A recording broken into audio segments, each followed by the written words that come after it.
Assalamualaikum warahmatullahi wabarakatuh. Anak-anakku kelas 4 yang Pak Guru sayangi, yang tentunya kalian masih tetap bersama keluarga di rumah. Mudah-mudahan Allah Subhanahu wa taala akan selalu memberikan limpahan kasih sayang, rahmat dan hidayahnya, yaitu berupa kesehatan kepada kalian beserta keluarga di rumah. Amin ya rabbal alamin. Dan mari kita mulai pembelajaran sejarah kebudayaan Islam kelas 4 pada hari ini dengan ucapan Bismillahirrahmanirrahim, dengan harapan mudah-mudahan pembelajaran kita pada hari ini bersama ridha Allah Subhanahu wa taala, sehingga apa yang kita pelajari dapat menjadi ilmu yang nafi' dan barokah bagi kita semuanya, dan kita dapat mengamalkan dalam kehidupan sehari-hari. Nah, anak-anakku yang Pak Guru sayangi, pertemuan yang lalu kita sudah membahas tentang peristiwa Isra wal Mi'raj. Sekarang kita akan lanjutkan pada bab hijrah Nabi Muhammad ke Yasrib. Adapun tujuan pembelajaran kali ini, Pak Guru berharap dengan kita belajar pada hari ini, kalian semuanya mengetahui mengapa Nabi Muhammad hijrah ke Madinah. Dan tentunya nanti kalian akan mengetahui ya, keberadaan kota Madinah, seperti apa sih kota Madinah, dengan belajar pada hari ini sebagai awal pada bab tentang hijrah Nabi Muhammad ke Yasrib atau ke Madinatul Munawwarah.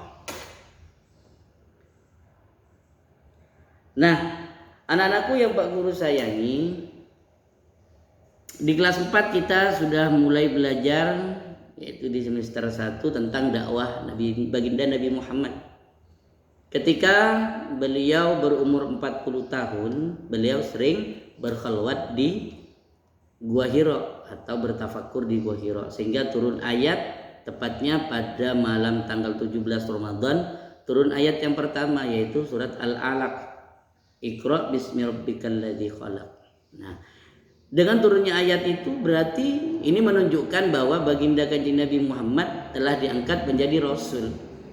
Karena ciri-ciri Rasul itu, ya, ciri-ciri Nabi dan Rasul adalah seorang laki-laki yang mendapatkan wahyu dari Allah. Ya.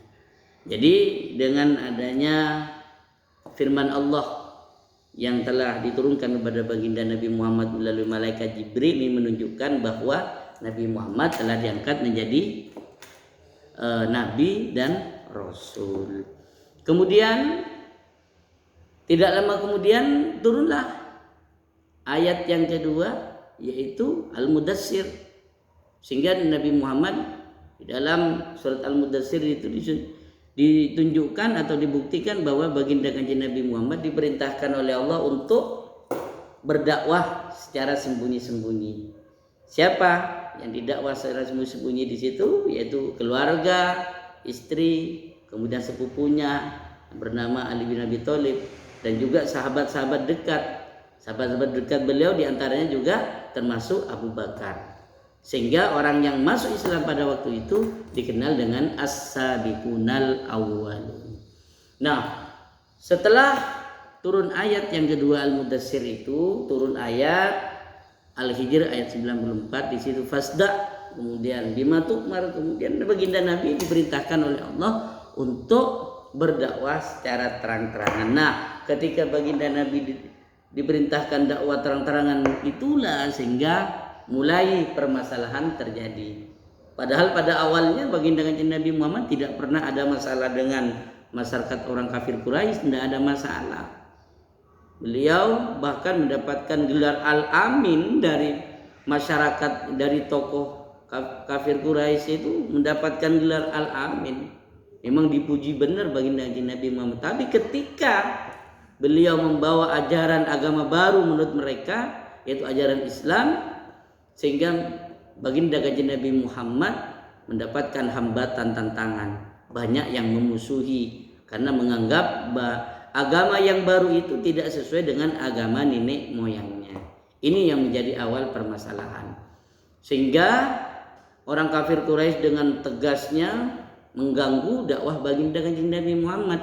dan bahkan pamannya sendiri yaitu Abu Jahal dan juga Abu Lahab menentang baginda Kanjeng Nabi ponakannya, ya.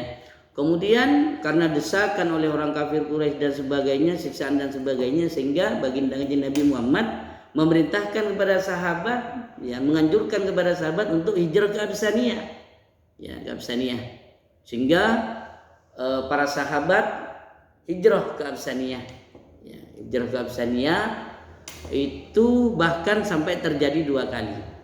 Kemudian hijrah yang kedua dilakukan oleh baginda Nabi Muhammad sendiri bersama Zaid bin Harithah. Kemana? Ke Taif. Ya, karena di Mekah sudah dianggap tidak bisa dijadikan pusat dakwah, sehingga baginda Kanjeng Nabi Muhammad hijrah ke Taif. Ternyata apa boleh buat, ketika baginda Kanjeng Nabi Muhammad sampai di Taif, beliau itu datang ke Taif lambat karena berjalan kaki, sedangkan orang kafir Quraisy yang datang ke Taif naik kuda lebih terdahulu datang sampai di Taif, sehingga baginda Nabi itu difitnah. Nanti kalau ada Muhammad itu jangan didengarkan, itu pembohong dan sebagainya.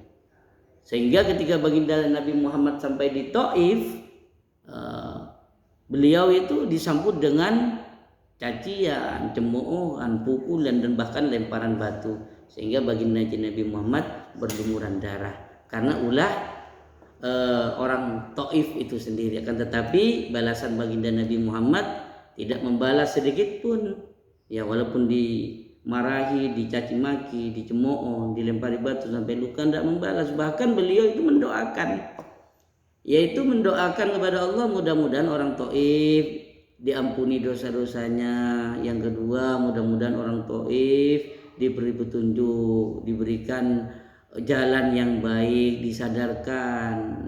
Itu doa baginda Nabi Muhammad. Walaupun disalahi, ya, dipukuli, beliau tidak membalas dengan pukulan, bahkan beliau membalas dengan doa yang baik untuk orang Taif. Nah, kemudian setelah itu, ya, sebelum baginda Kanjeng Nabi Muhammad hijrah ke Taif, istrinya meninggal dunia, pamannya meninggal dunia, padahal paman dan istrinya ini orang yang kuat dan kokoh melindungi baginda Nabi, membantu dakwah baginda Nabi. Ternyata kedua-duanya ini meninggal dunia, istrinya meninggal dunia, pamannya meninggal dunia, jadi pukulan berat. Apalagi sampai ke Taif ternyata tidak diterima oleh orang Taif, diperlakukan tidak baik di Taif. Akhirnya Allah Subhanahu wa taala menjadikan alasan ini semua sehingga baginda Nabi di Isra Mi'rajkan oleh Allah, ya. Perjalanan Isra wal Mi'raj dari Masjidil Haram ke Masjidil Aqsa, kemudian dimi'rajkan naik ke langit 1 sampai langit 7, kemudian Sidratul Muntaha dan Mustawa, dan disitulah berdialog dengan Allah, sehingga hasil dialog itulah baginda Kanjeng Nabi mendapatkan perintah yang sudah di situ berbagai proses, sehingga diperintahkan untuk sholat 5 waktu. Dan ternyata di dalam peristiwa Isra Mi'raj itu juga ada isyarat kepada baginda Nabi untuk melaksanakan, yaitu hijrah ke Yasrib, atau kita kenal sekarang adalah Madinatul Munawwarah. Nah, ini menjadi awal peristiwa hijrahnya baginda Kanjeng Nabi Muhammad. Namun bedanya di situ ini luar biasa. Ketika baginda Kanjeng Nabi Muhammad hijrah ke Madinah, itu memang dipersiapkan luar biasa. Ada perencanaan, ya. Jadi sebelum bertindak ada perencanaan terlebih dahulu. Ada perencanaan, sehingga ketika baginda Kanjeng Nabi Muhammad sampai di Madinah disambut dengan baik oleh penduduk Madinah.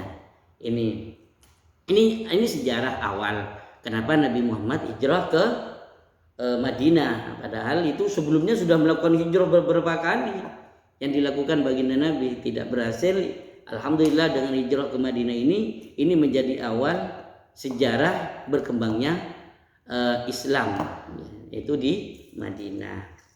Nah, anak-anakku yang Pak Guru sayangi, Madinah itu tersendiri tidak jauh beda iklimnya dengan Taif. Kalau Taif memiliki udara yang sejuk, tanah yang subur, sama dengan Madinah. Madinah juga memiliki udara yang sejuk, tanah yang subur, sehingga rata-rata penduduk Madinah itu bercocok tanam. Beda dengan di Mekah. Kalau di Mekah itu pandainya di sana bukan bercocok tanam, karena tidak ada lahan untuk cocok tanam. Di situ banyak orang Mekah yang ahli di bidang berdagang, berbisnis. Kemudian di Madinah itu beda, iklimnya beda.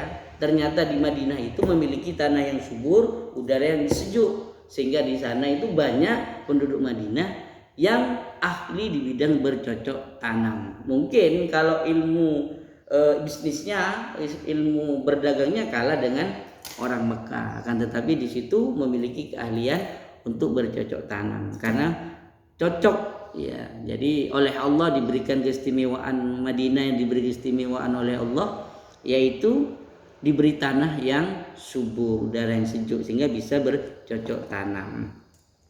Ini keistimewaan Madinah. Ini mungkin salah satu di antara yang menjadi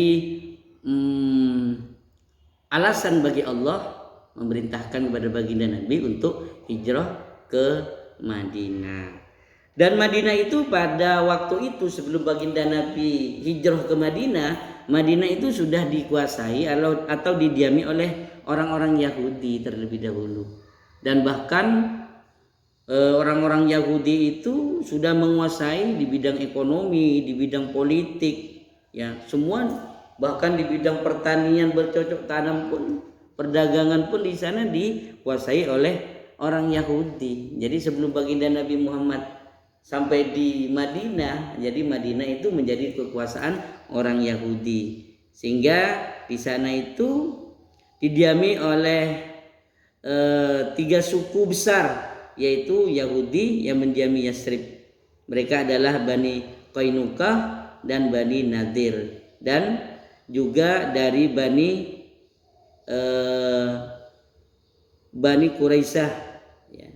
Jadi ini yang menduduki atau mendiami, menguasai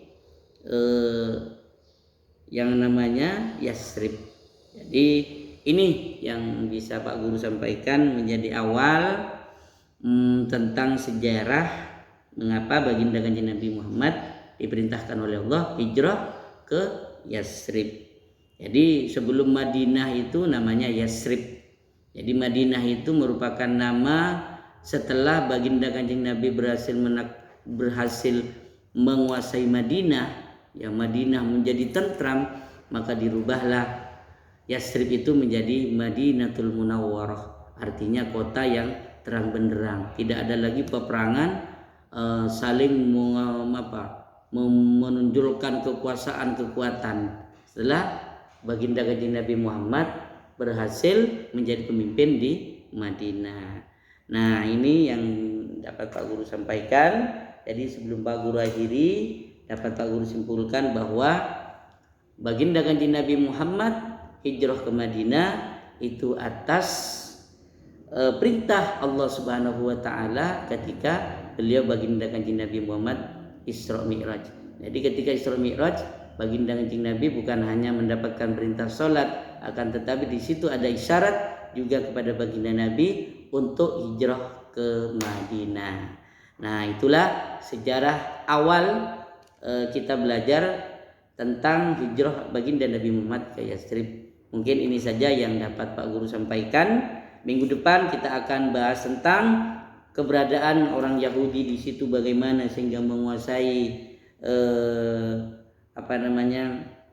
Madinah atau Yasrib. Nanti juga ada kabilah dari suku Aus, dari suku Khazraj dan lain sebagainya. Dan konflik di situ macam-macam, nanti itu akan kita bahas minggu depan. Dari Pak Guru akhiri dengan ucapan alhamdulillahirabbil alamin. Wallahul muwaffiq ila aqwamit thoriq. Wassalamualaikum warahmatullahi wabarakatuh.